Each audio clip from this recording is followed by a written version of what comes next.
So in business, what are mergers and acquisitions? Well, for starters, merger, that's just two businesses merging together or combining.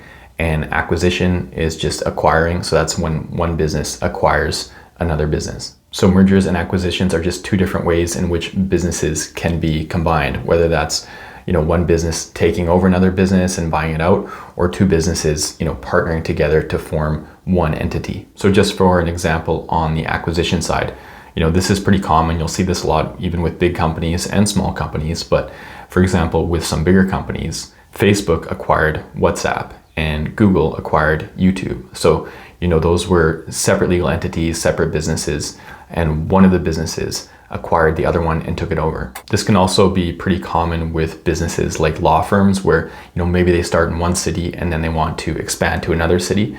And rather than starting more organically in a new city, they will just acquire a small law firm in that city in which they want to move into and then rebrand it as a new office for their existing business. So for some businesses that do want to grow and enter different markets or different cities or just expand their workforce or whatever that may be, sometimes it's a lot slower to grow more organically. So it's a lot faster for them just to acquire another business, a smaller business, a competitor, a similar business in a different region. And now with mergers, very similar but a little bit different. It's different in the sense that it's not one business just taking over another business.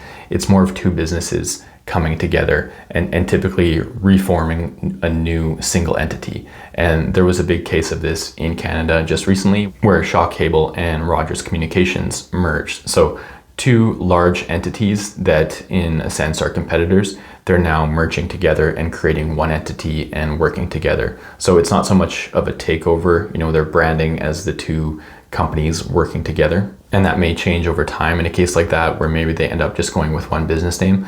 But as of right now, it's more of a merger where the two are just combining. So again, both are pretty common, mergers and acquisitions. And these are just bigger examples of like large national or international companies that have had mergers or acquisitions.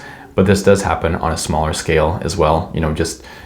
Businesses that are only active in one city, they might buy up a competitor in their city just to expand their operations and to, reduce the amount of competition that they have. Okay, so just a brief explanation, but hopefully that was useful. If so, please click like and feel free to subscribe to my YouTube channel here, where I currently have 250 videos that cover business management and business startup topics.